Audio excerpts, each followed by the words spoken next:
जय श्री राम। सभी सनातनी बंधुओं को बहुत बहुत जय श्री राम।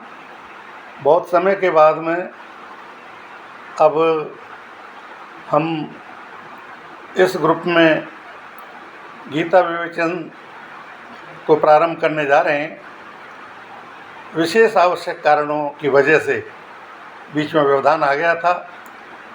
परम सम्माननीय दिवंगत राघवाचार्य जी महाराज और परम सम्माननीय बालमुकुंदाचार्य जी महाराज की प्रेरणा से गीता विवेचन प्रारंभ किया था, बीच में छूट गया था। अब हम ईश्वर से निवेदन करते हैं, प्रार्थना करते हैं कि हमारा यह कार्य निरंतर जारी रहे। अब प्रश्न ये पैदा होता है, आज प्रथम दिन इस बात पर विचार हम करें कि गीता जी का प्रधान विषय क्या है। गीता जी में भगवान ने अपनी प्राप्ति के लिए मुख्य दो मार्ग बताए, एक सांख्य योग और दूसरा कर्म योग।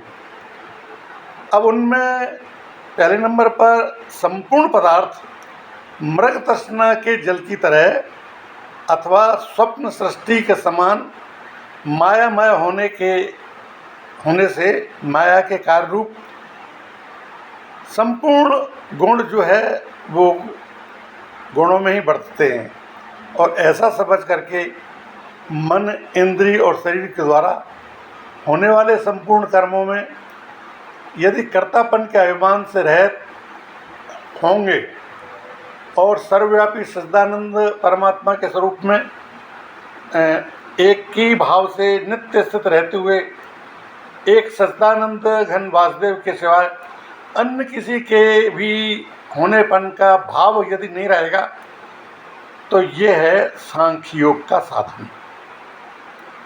इसके बाद में आता है दूसरे नंबर पर सब कुछ सनातन का समझ करके सिद्धि असिद्धि में समत्व भाव रखते हुए आसक्ति और फल की इच्छा का त्याग करके भगवत आज्ञानुसार केवल भगवान के लिए ही सब कर्मों का आचरण करना और श्रद्धा भक्तिपूर्वक मन, वाणी और शरीर से सब प्रकार भगवान के शरण होकर नाम, गुण और प्रभाव सहित उनके स्वरूप का निरंतर चिंतन करना, ये कर्मयोग का साधन है।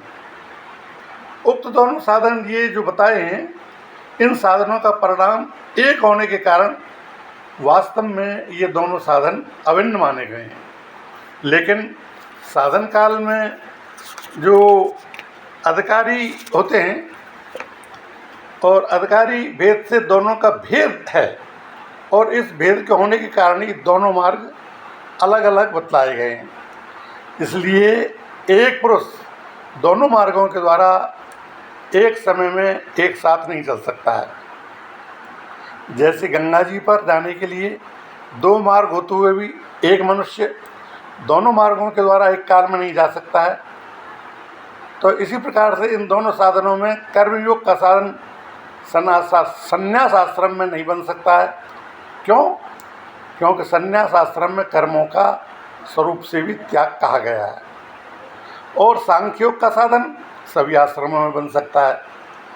और यदि ये कहो कि सांख्योग को भगवान ने संन्यास के नाम से कहा है, इसलिए उसका संन्यास आश्रम में ही अधिकार है, क्योंकि दूसरे आश्रम में दूसरे जो अध्याय है इसमें सांख्य निष्ठा का जो उपदेश किया गया है उसके अनुसार भी भगवान ने जगह जगह अर्जुन को युद्ध करने की योग्यता दिखाई है। यदि गृहस्थ में सांख्य योग का अधिकार नहीं होता तो भगवान इस प्रकार से नहीं कहते, और भगवान के द्वारा इस प्रकार से कहना कहाँ तक हो पाता, संभव हो पाता। हाँ, इतनी विशेषता अवश्य है कि सांख्य योग मार्ग का अधिकारी देहाभिमान से रहित होना चाहिए, उसको देह का अभिमान नहीं होना चाहिए, क्योंकि जब तक शरीर में अहम भाव रहता है तब तक सांख्य योग का साधन भली प्रकार से समझ में नहीं आता। इसी से भगवान ने सांख्य योग को कठिन बताया है, और कर्मयोग साधन में सुगम होने के कारण अर्जुन के प्रति जगह जगह कहा है कि तू निरंतर मेरा चिंतन करता हुआ कर्मयोग का आचरण कर, और तुम्हारा जो कर्म है धर्म की रक्षा करने का, उस कर्म को कर। जय श्री कृष्ण।